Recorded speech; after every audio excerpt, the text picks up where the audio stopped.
Hello everyone, this is Jenny from tuftinglove.com, and this is a tutorial on how to start tufting and what to really be aware of and not to forget and take care of. So before you start tufting, you maybe have bought our starter frame kit, and you already seen the tutorial to build a starter frame. We have it here now. It's fixed to the table with the clamps, and we want to stretch the cloth.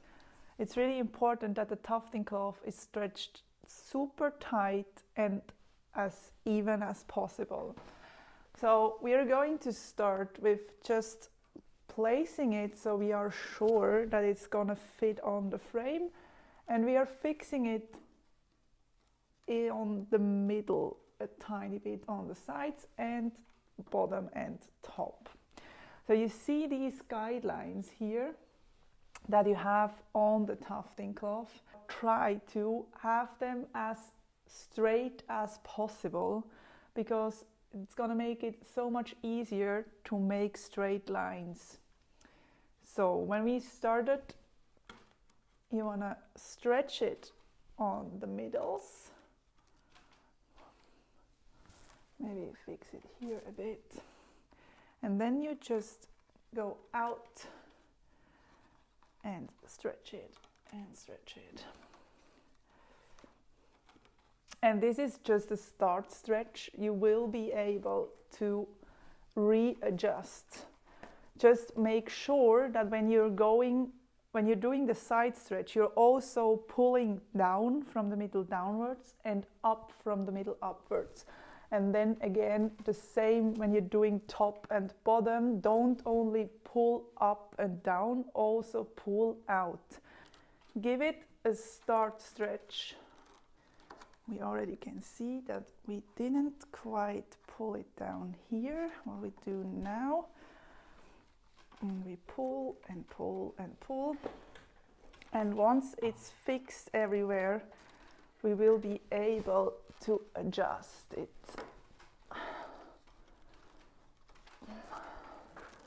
And this takes some practice. Also, if you're having a different sized frame, for me it's, as you can see, getting quite hard to do it on a small frame because I'm so used to it, doing it on a bigger frame. But I'm sure we can manage to do it.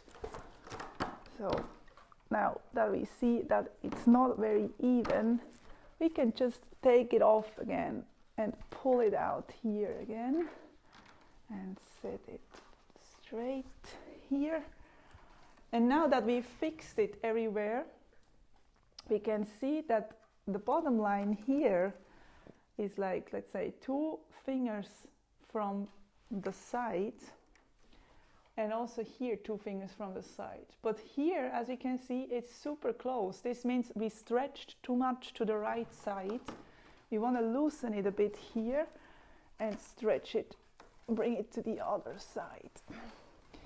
And like this, you just do one step after the other and one bit after the other until you have a nicely stretched cloth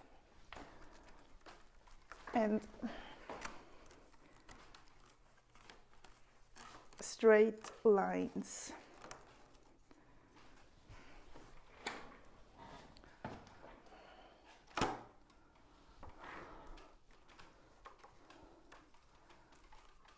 It doesn't matter if there is a small wiggle in the line, but you want to make it as straight as possible.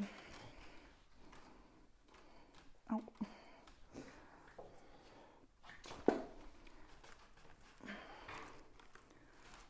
And really make sure to stretch it as much as you can. There is no such thing as I stretched my cloth too much. There is only the thing I didn't stretch my cloth enough. This is already quite tight, but you can really go like super tight. What can never happen is that your cloth would like wiggle back and forth when you touch it, like your sweater. That's not something your cloth should do. It should be nice and tight. So you can really pull. There's no such thing as pulling too much. I can see my line has a small bump here. So I try to bring it more up at this point. If that's not working, I can loosen it up a bit on the bottom, so I can bring it further up. Then we have some wiggle situation here as well.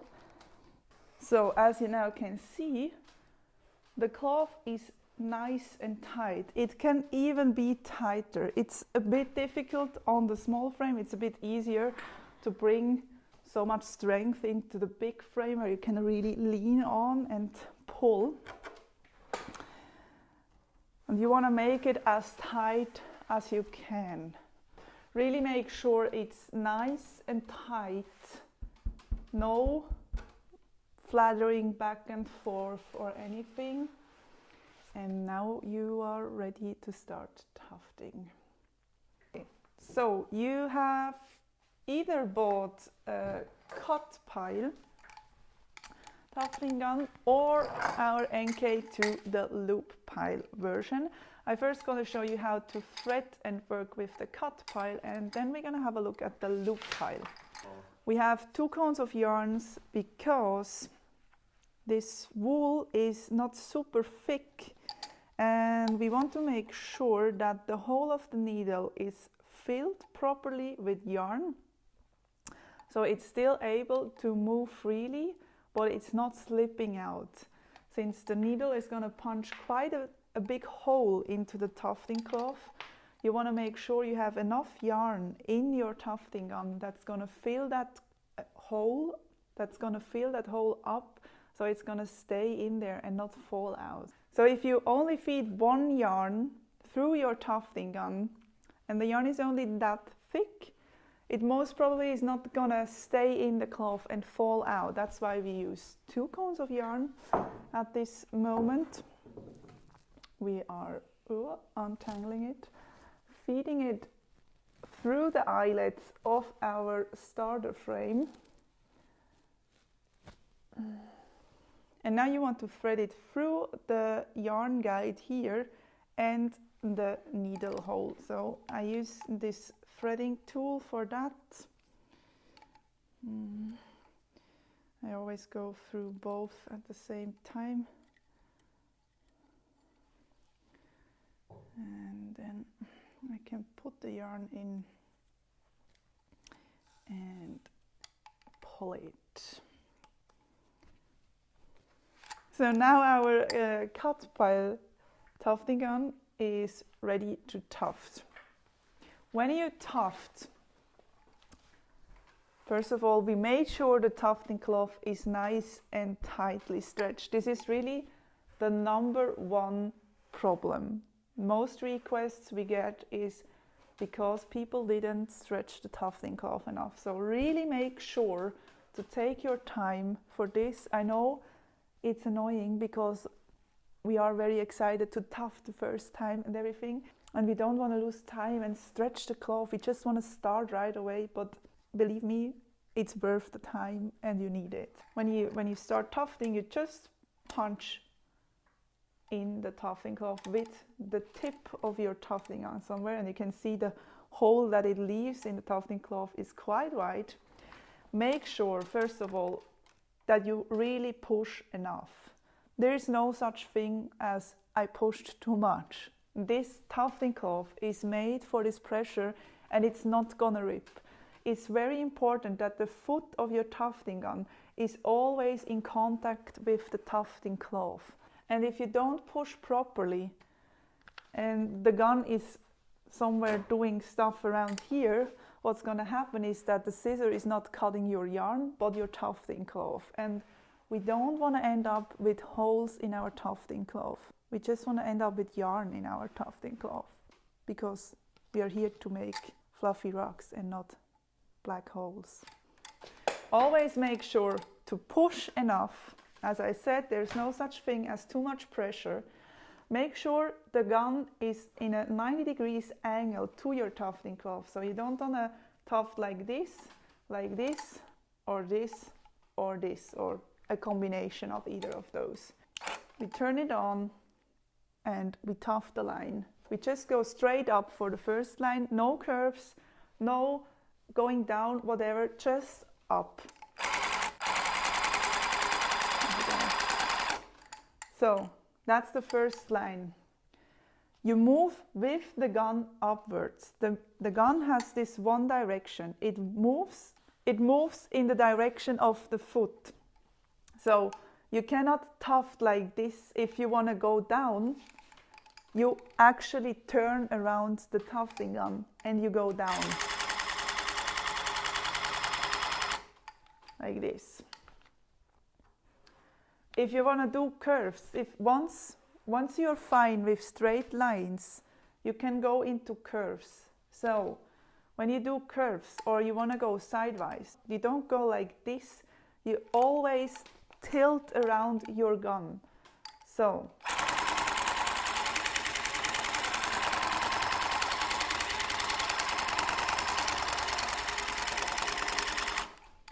as you see, I move the gun in the angle I want to go. And if I now want to follow this line and it's going too fast, you first of all have the speed regulator down here. And if the slowest position is still too fast for you, just go one stitch after the other.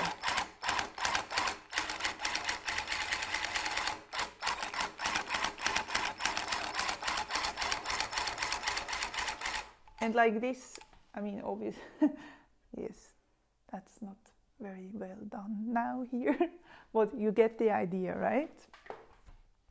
So, when it comes to how close does the lines have to be together, that's not a question we can generally answer.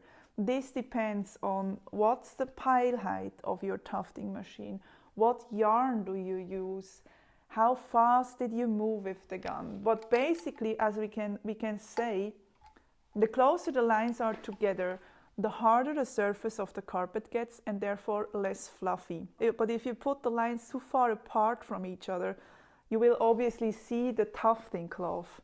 So when you make a line that is too far away and you realize, I made a too big gap, you're just able to fill just in. That's no problem at all.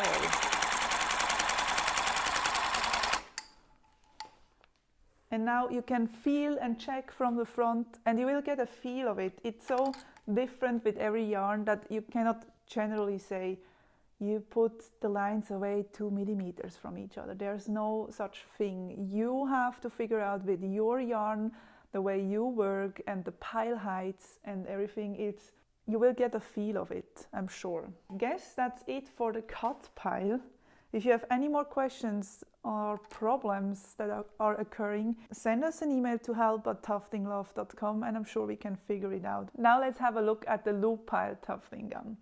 So now we have our MK2 loop pile tufting machine. So also here, when we thread it, we want to make sure the needle is nicely filled up with yarn, that the yarn should still be able to move freely but not slip out easily. So again, here we take 2 threads of our wool, because also this needle has quite a thickness to it and we want to fill out the hole that it leaves in the tufting cloth. So we thread it again with our threader. Not that complicated, but it's so complicated to make you see it in the camera, and it's still being comfy for me. So we have the yarn thread through the eyelet on the gun and then through the needle, and then because it's a loop pile gun, it's not gonna cut at the end of the line. So you want to make sure you have a small thread cutter on hand. I always just have it like this, so I have it with me and not have to look for a scissor somewhere and pull out my tufted parts. As I already said, with the cut pile, you want to make sure your tufting cloth is stretched very, very well, that you push hard enough and that the angle of your machine is correct. So you want to have a 90 degrees angle from all the sides, and the moving direction is again in the direction of the foot. So we move up, and if we want to go around the curves, we rotate the machine as a whole thing. Now I show you how it's done. You push, again you pull the trigger and move upwards with the machine. And when I pull it out now, you can see it's just gonna take it out again. So this, with the loop pile gun, you really have just an ongoing weave. And I really like that when I started tufting, because I was just able to pull it out. You can close the gaps again a bit and redo the line if you're not happy with the line. So here you're not able to just pull out the ends, because you're going to pull out your whole tufted work. Be aware of that. So also here, next line, and then always pull nice and tight. And if you realize the lines are not tight enough together, you can just fill in the gaps. I think you have all the information now that you need to start tufting. I wish you all the best on your fluffy journey. And if you have any more questions, just leave a comment below or send us an email to help@tuftinglove.com. See you soon and have a fun time tufting. Bye!